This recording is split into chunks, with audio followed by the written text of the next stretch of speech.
All right, we are on chapter 5.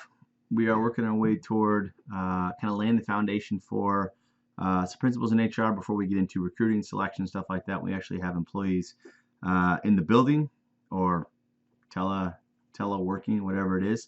This one is organizational relations and retention. So things like attitudes and motivation and performance and turnover and absenteeism, how we manage those things, how we think about those things. So we'll get into it, beginning with talking a little bit about performance specifically. So there's basically a function of performance. That is, performance on anything is always contingent on the three inputs. That is effort, ability, and support. Meaning, if you have someone who has a ton of ability and they're well supported, but they never actually apply any effort, their performance is going to stink. If you have the person who's supported well, good coaches, good technology, good equipment, and they work really hard, but they frankly have no ability. Like, think of that like me trying to be the middle linebacker for the Seattle Seahawks. Like, no matter how much coaching I have, no matter how hard I try, my size, my strength, my muscle twitch and fibers and bone structure, it's not going to happen. Like, I don't have the ability for that position. All of us are bound in some ways, right? But usually when we look at this, what ought to stand out is that support is something that managers can influence through how they treat people, of course. Ability is something managers can influence through how they hire people, frankly, hiring someone with higher ability. And effort is something, motivation is something that managers can influence, again, through how they manage people. So we'll spend a little while here talking about different ways that motivation has been viewed over the years. You've heard of some of them, I'm sure. We'll begin with kind of like a need theory, a Maslow's hierarchy of needs, each of which has its unique strengths and its unique weaknesses. Some of them don't have a lot of internal validity or external validity, which means they can't be replicated, which means yeah, that's a neat concept from psychology, but I live on planet Earth and it doesn't really work like that here. Totally possible. So we'll get into it. Individual motivation. Motivation is just somebody moves to do something, whatever it is. I'm unconsciously motivated to move my hands apparently when I talk. So it's just usually a desire-driven aspect of the usually the human mind that leads to human behavior. So two ways to look at this in terms of what are called content theories. There's need theory and a two-factor theory. Let's get the next slide here. So you've probably been familiar a little bit with Maslow's hierarchy of needs, and that is it's based on the principle of satiation. People initially would try to get their basic physiological needs met: food, water, shelter, stuff like that.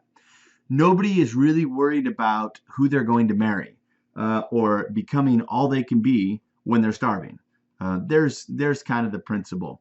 So once the foundational needs are met, they're satiated, means they're completed, they're satisfied, then they'll move up to safety and security. Now that I have food and water and a tarp shelter, living off-grid in Alaska, I'd like a little bit of a bigger cabin with maybe a wall around me to keep the bears and wolverines out. So a little bit of safety and security.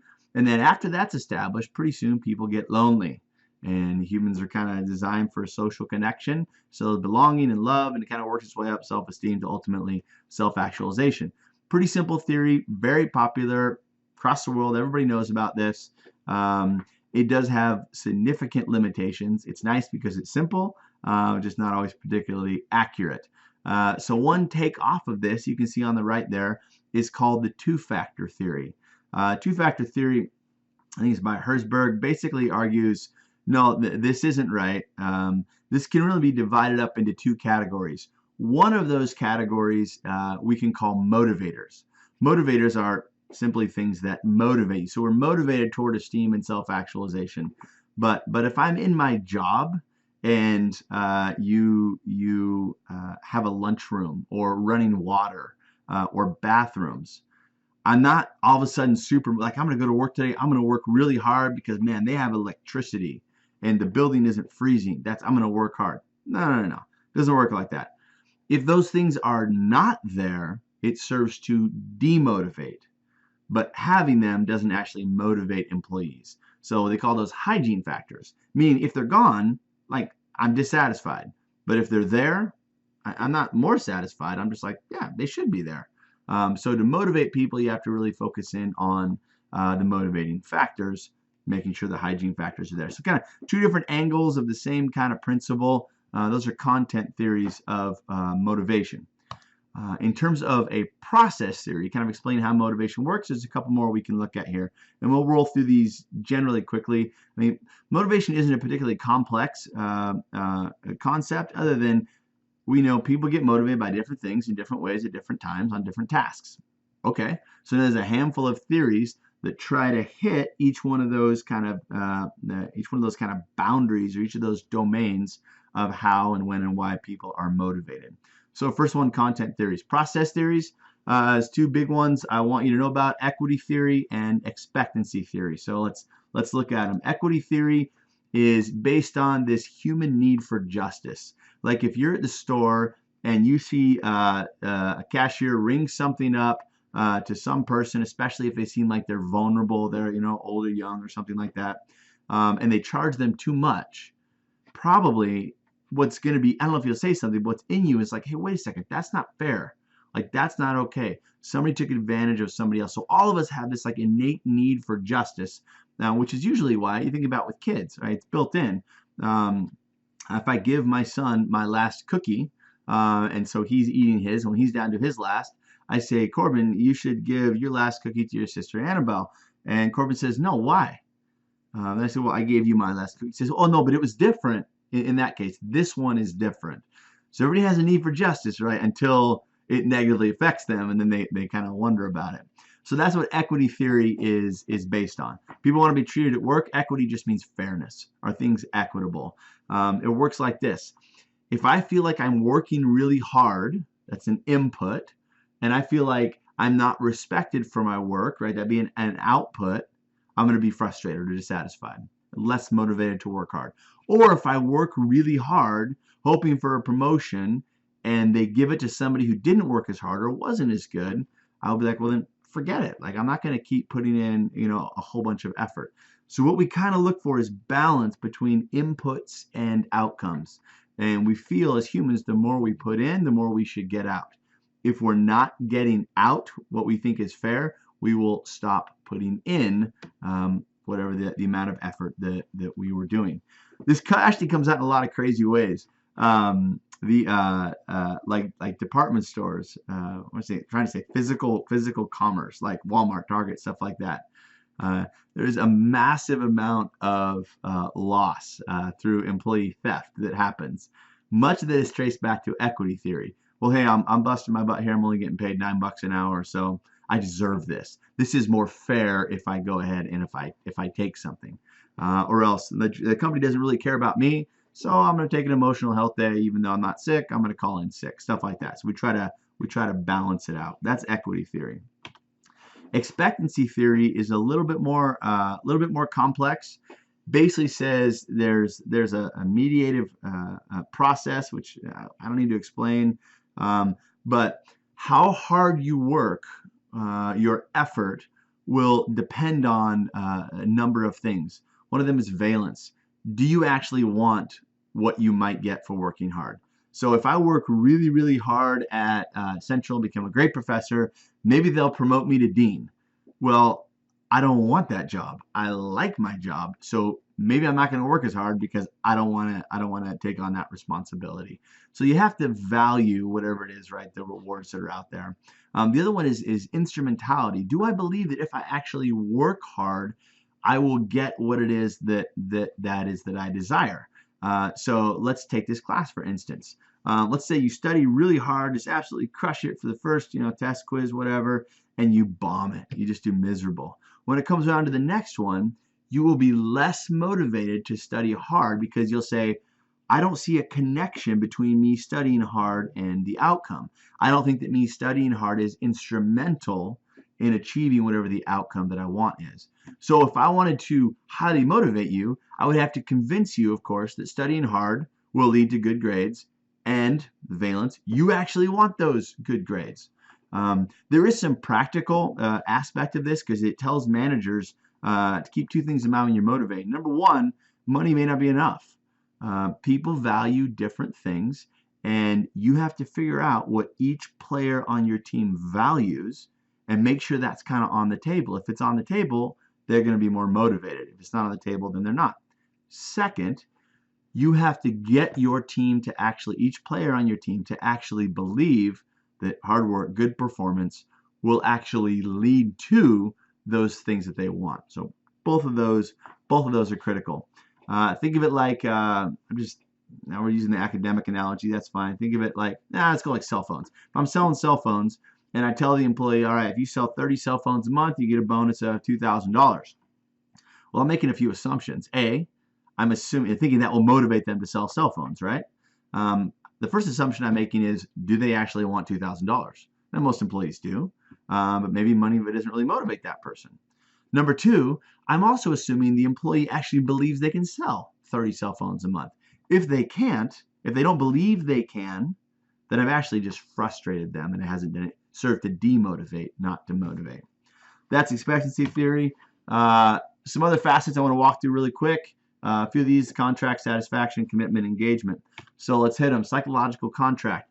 This is the idea that there is an unwritten, sometimes often unsaid agreement between two different parties of how things are going to go.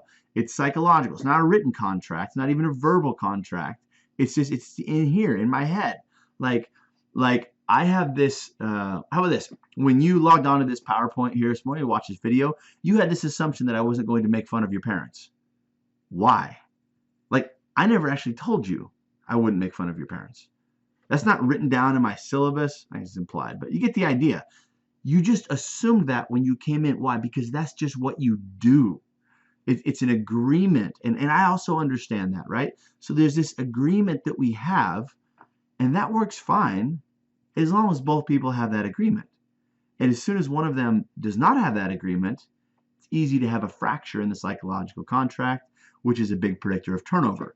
So think of it like this. You go to work, you've been working on your job for 1 week, you make a mistake, and your boss unloads at you and yells at you and tells you you're a complete idiot. You're going to want to quit, right? Because there was an expectation. There'd be kind of a grace period here. As I'm learning the job, I'm not going to get laid in, I'm not going to get ripped on by my boss. They're going to show some patience, show some grace until I come up to speed. Now, if I've done this correctly for 10 years and I make the same dumb mistake, maybe that's different. But right off the bat, there should be a little grace.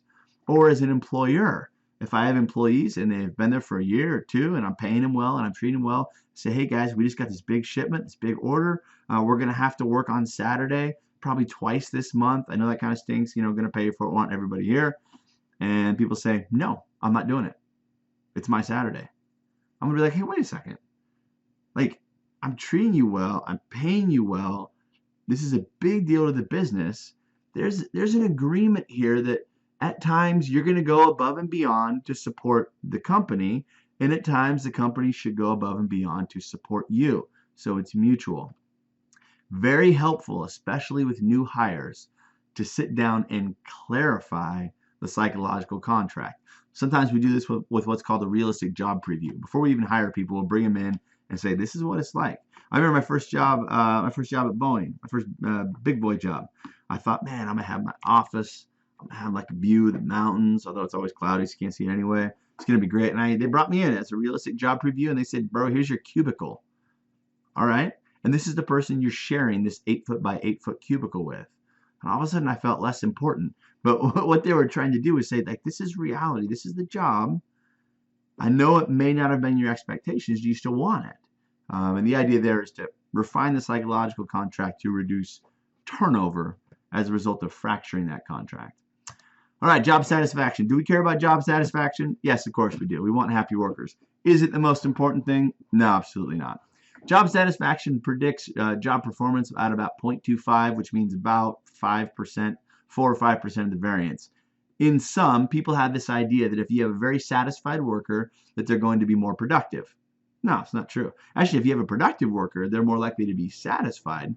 There might be like a reciprocal relationship there, but don't have the conclusion that if I can just get people happy, they'll work hard and do better. It doesn't work that clean.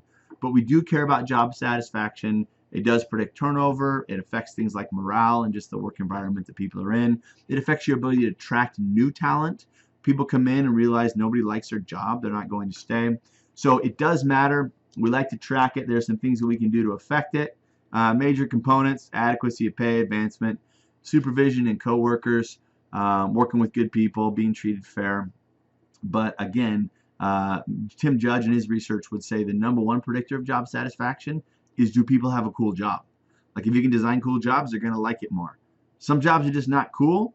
The second one there is going to be supervision. Are they cared about? Are they invested in? Typically, they'll be more satisfied with their job. All right, moving on. I know some of this is quick, but they're not particularly complex concepts. Organizational commitment. So if the psychological contract breaks, you're more likely to see turnover. If people are dissatisfied, you're more likely to see turnover. And if people are not committed, you're more likely to see turnover. Organizational commitment is just like, do I agree with where we're going here? Do I like it? Is this a place that I want to be a part of? There's an interesting relationship between satisfaction and commitment. I'll give you an example. I was in Lincoln, Nebraska. I was getting my PhD, and my wife was working at Starbucks. She loved it. She liked the culture, she liked the environment, liked the people she worked with. She loved her job, and she quit her job. Why? Well, in this case, because she was more committed to me, which I'm really happy about. She was more committed to me than she was at Starbucks.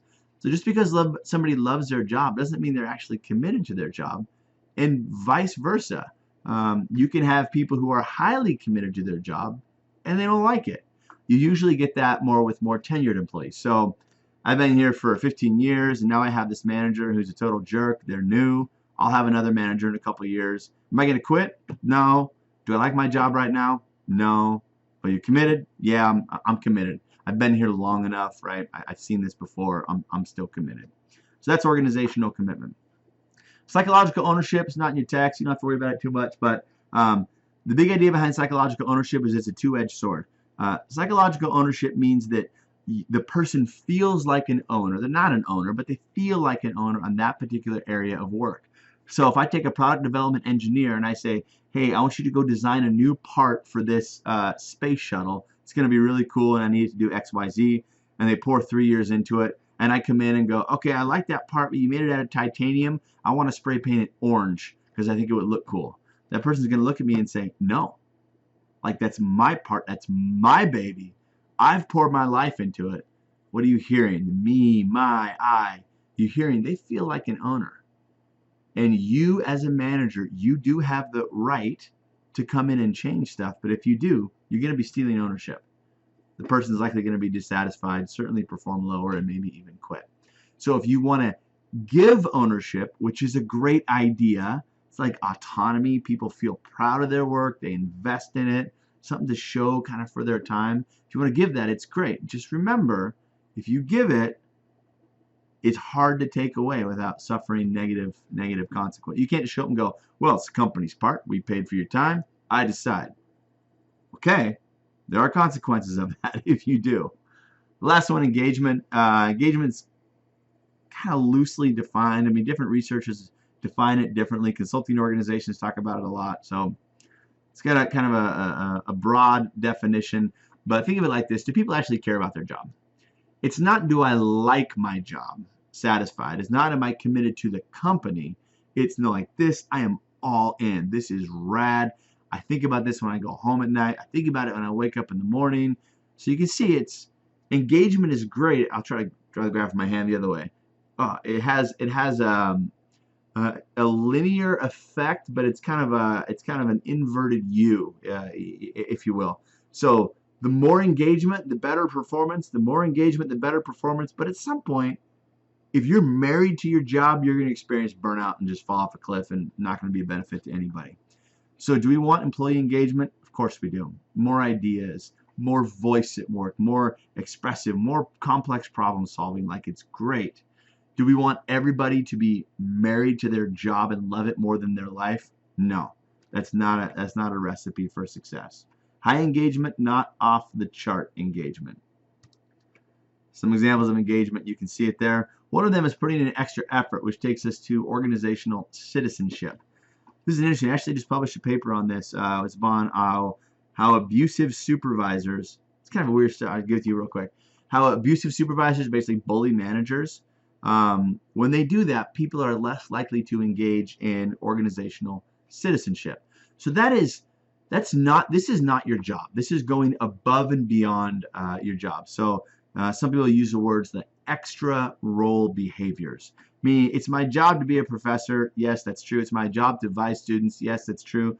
But when a student calls me at midnight because they got a DUI and they need someone to bail them out of jail and they're afraid to call their parents, that's not really my job, right? I might go ahead and do that. I don't know if I can do that. But anyway, I might go ahead and do that because I really, really care about the institution as central and I care about that student as an individual. So it's like when you go above and beyond what your job calls for in a positive way. That's what we call organizational citizenship. So in our study, we found that if you have a bully manager, there's a culture of fear. Like people are afraid to do anything, so nobody's going above and beyond.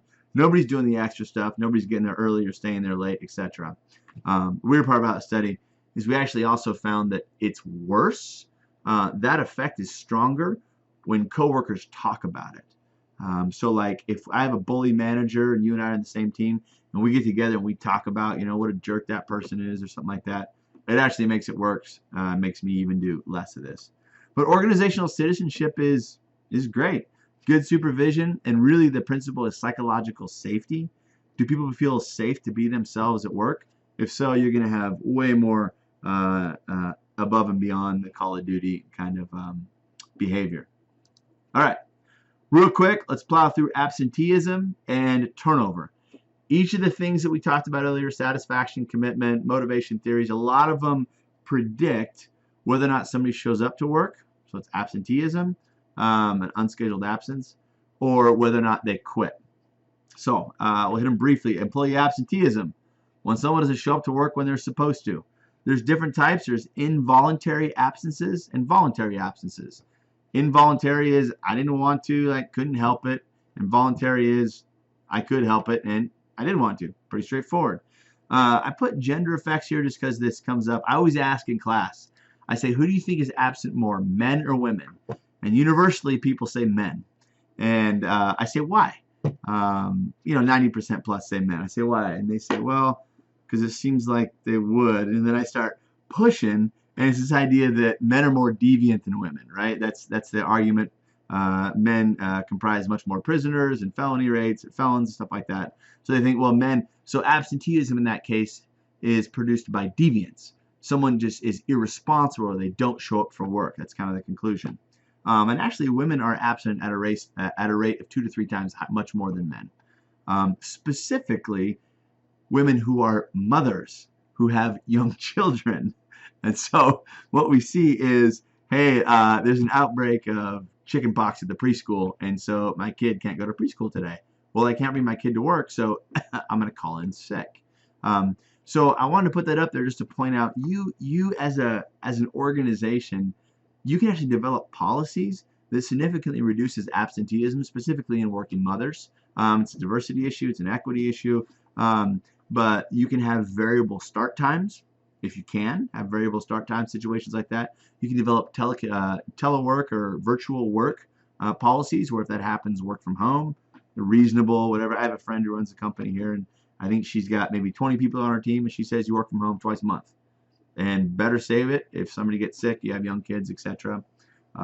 Anyway, those are the options. If you want to go all out, you can build a preschool, but you're probably not in the business of building preschools. Not many people are. So, how do we deal with absenteeism?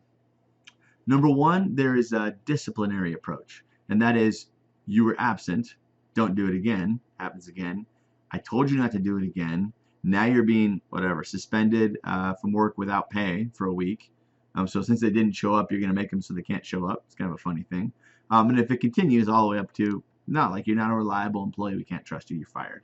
That's a disciplinary approach, very common. The positive reinforcement approach is got a little mixed results. So that is, if somebody doesn't miss work, you give them like a reward or a bonus. When we get to compensation, we'll talk about do you pay people for unused sick time, stuff like that.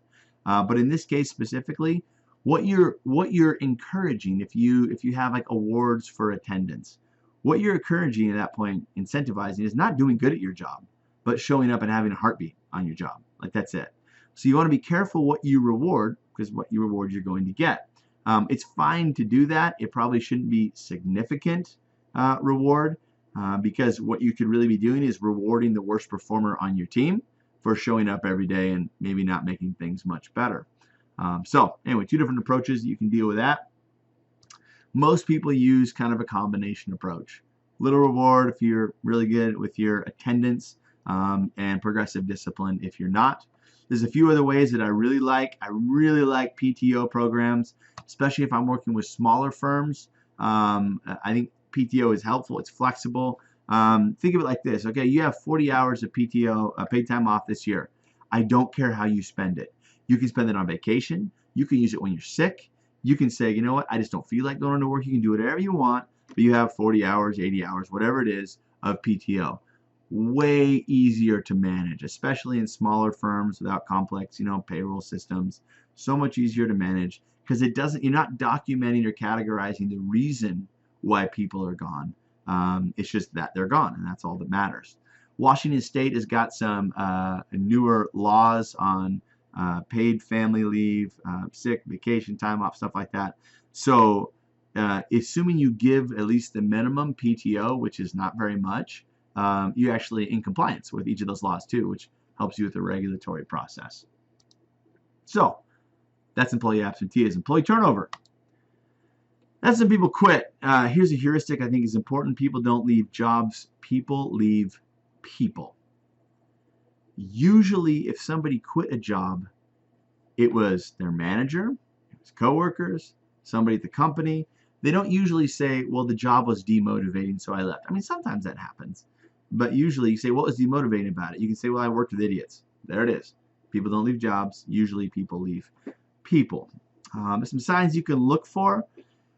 When we get worried about, let me just go to the next slide here. When we get worried about turnover, I'm going to jump down, is when it's this, dysfunctional turnover. All firms have turnover. There's arguments like, okay, what's a good turnover rate? 5%, 6%? Totally depends. Depends on your history, depends on the industry. If you're in fast food, if you're at 5 or 6%, that's really weird. If you're at 80%, that's probably pretty normal. Fast food is accustomed to that. I can go to work at McDonald's right now, and within about an hour or two, maybe, of training and orientation, I can be sort of productive on the job. If I go to NASA right now to design the next astronaut mission, it might take 5 or 6 years for me to really make an awesome contribution. So if people can spool up quickly, turnover is less of an issue. But in most companies, this right here is what you're worried about. Super key individuals, high performers, leaving at really critical times. You just get a big new order for a product, and your number one engineer just got a better offer, and they're quitting. You should have known about that. You should have been in that person's head long before that happens. So here are some things we look at in terms of sign of possible turnover.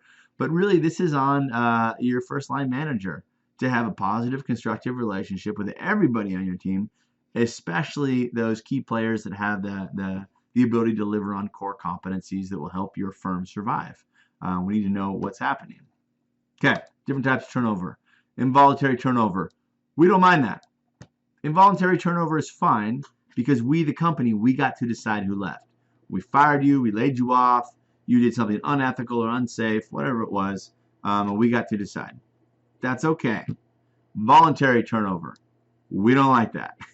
As a company, as a manager, we want to be the ones who decide who actually leaves. We're probably not going to lay off or fire key individuals, high performers at really critical times. So involuntary, we get it, it's normal.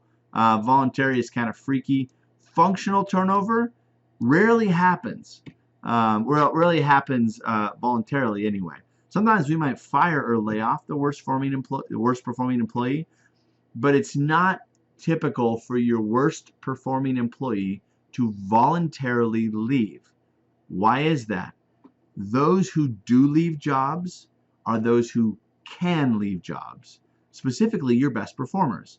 So voluntary turnover, if somebody's leaving, they probably have a better offer, right? If somebody's really bad at their job, they probably don't have a lot of offers on the table. So functional turnover is when poor performers leave.